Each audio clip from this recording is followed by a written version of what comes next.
ಸಿಕ್ಕಾಬಡೆ confusions ಇದೆ. ಯಾಕೆ ಈ ರೀತಿಯಾಗಿ ಹೇಳಿದ್ರು ಮೋದಿಯವರು ಅಂತ ಹೇಳ್ಬಿಟ್ಟು ಒಂದಷ್ಟು ಒಳಿತುಗಳಿದ್ರೂ ಕೂಡ 2 ವರ್ಷ ಆಡಳಿತವನ್ನ ನಡೆಸಿದವರು ಹೀಗೆ ಯಾಕೆ ಹೇಳಿದ್ರು, ಎಲ್ಲವೂ ಕೂಡ ಎದ್ದು ಕಾಣಿಸ್ತಾ ಇದೆ, ಕೇಂದ್ರದ ವೈಫಲ್ಯದ ಪುರಾವೆಗಳ ಇದೆಲ್ಲವೂ ಕೂಡ ಅಂತ ಹೇಳ್ಬಿಟ್ಟು ರಾಹುಲ್ ಗಾಂಧಿ ಅವರು ಒಂದ್ ಕಡೆ ಪ್ರಶ್ನೆಯನ್ನ ಮಾಡ್ತಾ ಇದ್ದಾರೆ. ಸೊ ನಿಮ್ಮ ಅನಿಸಿಕೆ, ಅಭಿಪ್ರಾಯ? ಈಗ ಒಂದು ವಿಚಾರ ಏನು ಅಂತಂದರೆ, ಇಲ್ಲಿ ನಾವು ಅವ್ರು ತಗೊಳ್ಳೇಬೇಡಿ ಅಂತ ಹೇಳಿಲ್ಲ. ಮೊದಲನೇದು, ಅನಿವಾರ್ಯ ಆಗಿದ್ದರೆ ತಗೊಳ್ಳಿ. ಈಗ ಮದುವೆ ಇದೆ ತಗೋಬೇಡಿ ಅಂತ ಅವ್ರು ಹೇಳಿಲ್ಲ. ಅನ್ನೆಸೆನ್ಷಿಯಲ್ ಅಥವಾ ತುಂಬ ಅಗತ್ಯ ಇಲ್ಲದೇ ಇದ್ದಾಗ ತಗೋಬೇಡಿ, ಅದೊಂದೇ ಲೈನ್ ಅವ್ರು ಹೇಳಿರೋದು. ಯಾಕೆ ಅಗತ್ಯ ಇಲ್ಲದೇ ಇದ್ದಾಗ ತಗೋಬೇಡಿ ಬಂಗಾರ ಅಂದರೆ, ಇವತ್ತು ಭಾರತದ ಸ್ಥಿತಿ ತುಂಬ ನಾಜೂಕಾಗಿದೆ. ಯಾಕೆ ನಾಜೂಕಾಗಿದೆ? ಮ್ಯಾಕ್ರೋ ಎಕನಾಮಿಕ್ ಫಂಡಮೆಂಟಲ್ಸ್ ತುಂಬ ಚೆನ್ನಾಗಿದೆ ಅಂತ ನೀವೇ ಹೇಳ್ತಿರ್ತೀರಿ, ಆದರೆ ಯಾಕೆ ಈಗ ನಾಜೂಕಾಗಿದೆ ಅಂತ ಇದ್ದಕ್ಕಿದ್ದಂಗೆ ಮಾತಾಡ್ತೀರಿ ಅಂತಂದರೆ, ಇವತ್ತು ನಮ್ಮದು ಇಂಪೋರ್ಟ್ ಬಿಲ್ ಜಾಸ್ತಿ ಆಗ್ತಾ ಇದೆ. ನಾವು ಎಕ್ಸ್ಪೋರ್ಟು ಮುಂಚೆಯಿಂದಲೂ ನಮ್ಮದು ಅದ್ರ ಮಧ್ಯೆ ಗ್ಯಾಪ್ ಇದೆ. ಎಕ್ಸ್ಪೋರ್ಟ್ಸ್ ಮತ್ತು ಇಂಪೋರ್ಟ್ಸ್, ಆಮದು ಮತ್ತು ರಫ್ತಿನ ಮಧ್ಯೆ ಗ್ಯಾಪ್ ಜಾಸ್ತಿ ಇದ್ದೇ ಇದೆ. ಯಾವಾಗ ರೂಪಾಯಿ ಅಪಮೌಲ್ಯ ಆಗ್ತಾ ಇರುತ್ತೆ, ಈಗ ಡಾಲರ್ ಗೇನ್ ಆಗ್ತಾ ಇದೆ. ಏನಕ್ಕೆ ಡಾಲರ್ ಗೇನ್ ಆಗ್ತಾ ಇದೆ? ವಿಶ್ವದ ಎಲ್ಲ ವ್ಯಾಪಾರವನ್ನು ನಾವು ಡಾಲರ್ ಮೂಲಕ ಮಾಡೋದ್ರಿಂದ ಅವ್ರು ಸ್ವಿಫ್ಟ್ ಇದಿಟ್ಕೊಂಡು ಅದೇ 51% ಇಡೀ ವಿಶ್ವದಲ್ಲಿ ಸ್ವಿಫ್ಟ್ ಮೂಲಕ ವ್ಯಾಪಾರ ಮಾಡ್ತಾರೆ.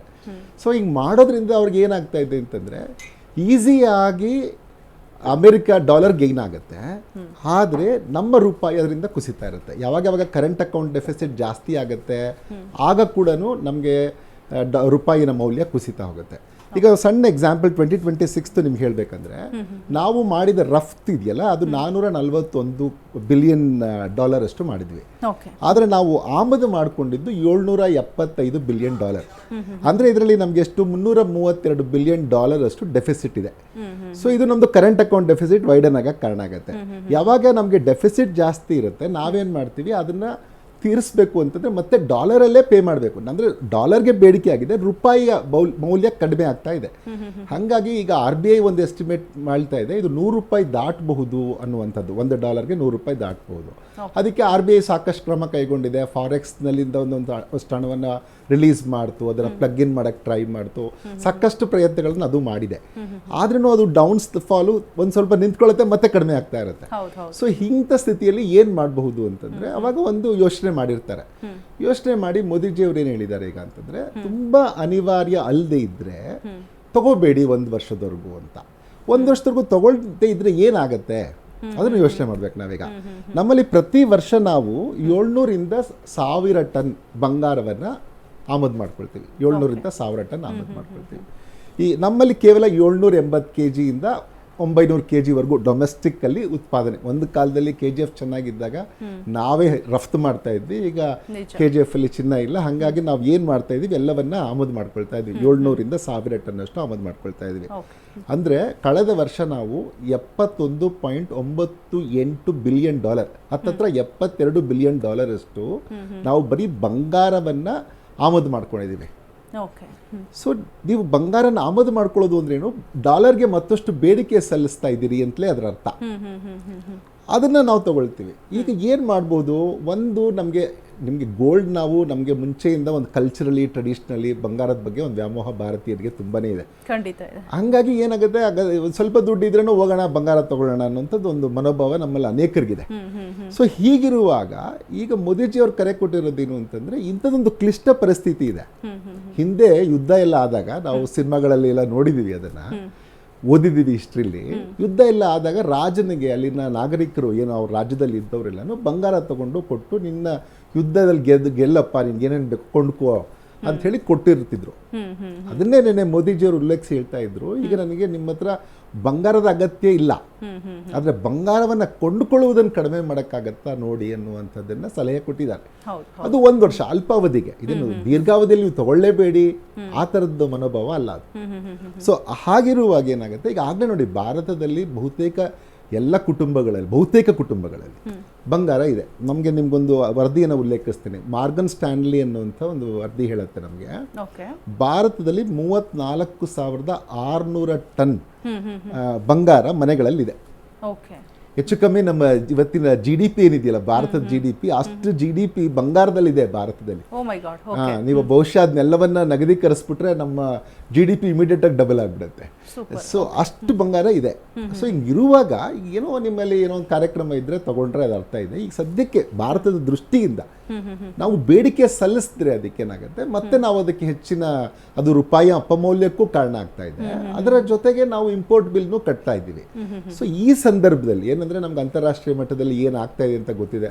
40 ದಿನ ಯುದ್ಧ ಆಯಿತು, ಸೀಸ್ ಫೈರ್ ಆಯಿತು, ಸೀಸ್ ಫೈರ್ ನಂತರ ಏನೋ ಸರಿ ಹೋಗ್ಬಿಡ್ತು ಅಂತ ಸಂಭ್ರಮ ಪಟ್ಟಿದ್ವಿ. ಆದರೆ ಇನ್ನೂ ಹೊರ್ಮುಜ್ ಜಲಸಂಧಿಯ ಸಮಸ್ಯೆ ಬಗೆಹರಿದಿಲ್ಲ. ಸೊ ಇಂಥ ಸ್ಥಿತಿಯಲ್ಲಿ ಏನು ಮಾಡ್ಬೋದು, ಈ ಥರದೊಂದಷ್ಟು ಕೆಲವು ಕಾರ್ಯಕ್ರಮಗಳನ್ನ ಹಮ್ಮಿಕೊಳ್ಳಿ ಅಂತ ಹೇಳಿ ಅವರು ಕೇಳ್ಕೊಳ್ತಾ ಇದ್ದಾರೆ. ಅಂದ್ರೆ ನಾಗರಿಕರಿಗೆ ಒಂದು ಸಲಹೆ ಕೊಟ್ಟಿದ್ದಾರೆ. ಒಂದೆಡೆ ಮಾಡಿದ್ರೆ ಏನಾಗುತ್ತೆ, ನಮ್ಗೆ ಅಡ್ವಾಂಟೇಜ್ ಆಗುತ್ತೆ. ಈಗ ದೇಶ ಇದ್ರೆ ನಾವೆಲ್ಲ ಚೆನ್ನಾಗಿರ್ತೀವಿ. ಈಗ ದೇಶದ ಆರ್ಥಿಕ ಸ್ಥಿತಿ ಬಿಗಡಾಯಿಸಿದ್ರೆ ಅದು ನಮ್ಮ ಸ್ಥಿತಿಯು ಬಿಗಡಾಯಿಸ್ದಂಗೆ. ಈಗ 1991ರಲ್ಲಿ ನೋಡಿ ಏನಾಯ್ತು, ಎಂಥ ಕ್ಲಿಷ್ಟ ಪರಿಸ್ಥಿತಿ ಬಂತು ಅಂದರೆ ನಮ್ಮ ಹತ್ರ 15 ದಿನ ಕೂಡ ನಾವು ಇಂಪೋರ್ಟ್ ಆಮದಿನ ಮಾಡ್ಕೊಳ್ತೀವಲ್ಲ, ಅದನ್ನ ಕಟ್ಟಕ್ಕೆ ನಮ್ಮ ಹತ್ರ ದುಡ್ಡು ಇರಲಿಲ್ಲ. ಆಗ ನಮ್ಮಲ್ಲಿ ಇದ್ದಂಥ ಬಂಗಾರವನ್ನು ಅಡಬಿಡಬೇಕಾಯ್ತು. ಏರ್ಲಿಫ್ಟ್ ಮಾಡಿದ್ವಿ, ಬ್ಯಾಂಕ್ ಆಫ್ ಇಂಗ್ಲೆಂಡ್ಗೆ ಏರ್ಲಿಫ್ಟ್ ಮಾಡಿದ್ವಿ, ಸ್ವಿಟ್ಜರ್ಲ್ಯಾಂಡ್ ಆಗ ಸೆಂಟ್ರಲ್ ಬ್ಯಾಂಕ್ಗೆ ಏರ್ಲಿಫ್ಟ್ ಮಾಡಿದ್ವಿ. ಈಗ ಅಂಥ ಸ್ಥಿತಿ ಇಲ್ಲ. ಆದರೆ ಅಟ್ಲೀಸ್ಟ್ ಜನ ಇವಾಗ ಕೊಂಡ್ಕೊಳ್ಳೋದನ್ನು ಕಡಿಮೆ ಮಾಡಿದ್ರೆ 2 ವರ್ಷದ ಈಗ ಮೋದಿಜಿ ಅವ್ರು ಹೇಳಿದ ತಕ್ಷಣ ಎಲ್ಲರೂ ಇರೋಬ್ಬರೋ ಎಲ್ಲರೂ ಕಡಿಮೆ ಮಾಡಿಬಿಡ್ತಾರೆ ಅಂತಲೂ ಅಲ್ಲ. ಏನು ನಮಗೆ $72 ಬಿಲಿಯನ್ ಅಲ್ಲಿ ಅಟ್ಲೀಸ್ಟ್ ಒಂದು $50 ಬಿಲಿಯನ್ ಸೇವ್ ಆದ್ರೇನು, ಇನ್ನೊಂದು $30 ಬಿಲಿಯನ್ ಅಷ್ಟು ಜನ ಕೊಂಡ್ಕೊಳ್ತಾರೆ ಅಂತಲೇ ಇಟ್ಕೊಳ್ಳಿ.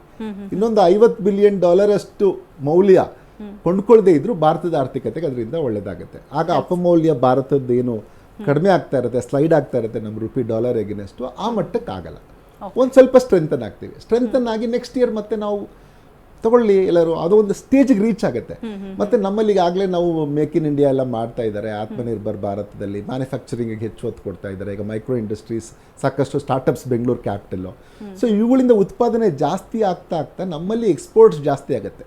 ಈ ಕಂದಕ ಏನಿದೆಯಲ್ಲ, ಆಮದು ಮತ್ತು ರಫ್ತಿನ ಕಂದಕ ಕಡಿಮೆ ಆದಾಗ ಆವಾಗ ಇವುಗಳೊಂದು ಸಮಸ್ಯೆ ಆಗಲ್ಲ. ಅಯ್ಯೋ ಬಂಗಾರ ತಗೋಬೇಡಿ ಅದು ತಗೋಬೇಡಿ ಅನ್ನುವಂಥ ಸ್ಥಿತಿ ಬರಲ್ಲ.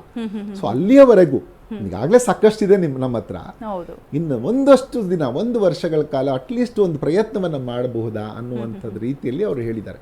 ಸೊ ಅದ್ರ ಮತ್ತೆ ಅನ್ನೆಸರಿ ಆದಂಥದ್ದು ಒಂದು ವೆಚ್ಚ, ಬೇರೆ ಬೇರೆ ನಾವೇನೀಗ ಫಾರಿನ್ ಟ್ರಾವೆಲ್ ಮಾಡ್ತಾ ಇದ್ರೆ ಇಂಡಿಯಾದಲ್ಲೇ ಟ್ರಾವೆಲ್ ಮಾಡಿ, ನೀವು ಟೂರ್ಗೆ ಅಂತ ಹೋಗ್ತಾ ಇದ್ರೆ ಅದನ್ನು ಭಾರತದಲ್ಲಿ ಖರ್ಚು ಮಾಡಿ. ಆ ಮಟ್ಟಕ್ಕೆ ನೀವು ಡಾಲರ್ನ ಅಲ್ಲಿ ಬೇಡಿಕೆ ಸಲ್ಲಿಸೋಂಥದ್ದು ಕಡಿಮೆ ಆಗುತ್ತೆ, ಭಾರತದ ರೂಪಾಯಿಯ ಮೌಲ್ಯ ಹೆಚ್ಚಾಗ್ತಾ ಹೋಗುತ್ತೆ, ಇಲ್ಲಿನ ಜನರಿಗೆ ಉದ್ಯೋಗ ಸಿಗುತ್ತೆ.